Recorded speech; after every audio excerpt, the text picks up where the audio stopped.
Genèse, chapitre 8.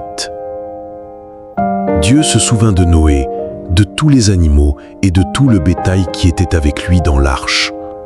Et Dieu fit passer un vent sur la terre, et les eaux s'apaisèrent.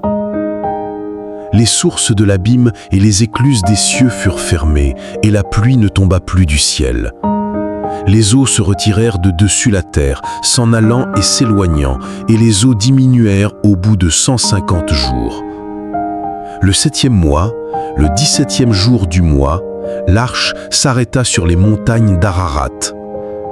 Les eaux allèrent en diminuant jusqu'au 10e mois. Le 10e mois, le 1er jour du mois, apparurent les sommets des montagnes. Au bout de 40 jours, Noé ouvrit la fenêtre qu'il avait faite à l'arche. Il lâcha le corbeau, qui sortit, partant et revenant, jusqu'à ce que les eaux eussent séché sur la terre. Il lâcha aussi la colombe, pour voir si les eaux avaient diminué à la surface de la terre. Mais la colombe ne trouva aucun lieu pour poser la plante de son pied, et elle revint à lui dans l'arche, car il y avait des eaux à la surface de toute la terre. Il avança la main, la prit et la fit rentrer auprès de lui dans l'arche. Il attendit encore 7 autres jours, et il lâcha de nouveau la colombe hors de l'arche. La colombe revint à lui sur le soir. Et voici, une feuille d'olivier arrachée était dans son bec. Noé connut ainsi que les eaux avaient diminué sur la terre. Il attendit encore 7 autres jours, et il lâcha la colombe, mais elle ne revint plus à lui. L'an 601, le 1er mois, le 1er jour du mois, les eaux avaient séché sur la terre. Noé ôta la couverture de l'arche. Il regarda, et voici, la surface de la terre avait séché.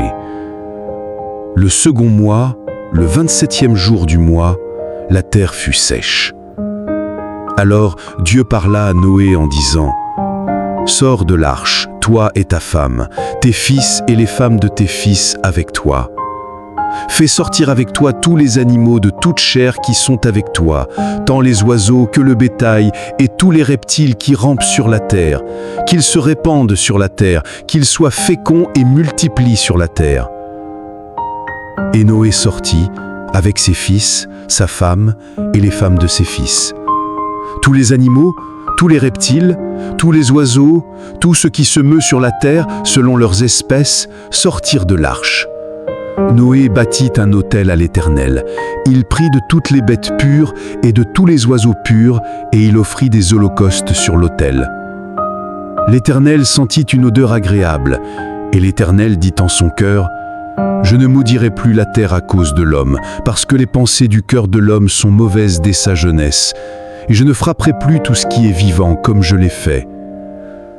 Tant que la terre subsistera, les semailles et la moisson, le froid et la chaleur, l'été et l'hiver, le jour et la nuit ne cesseront point.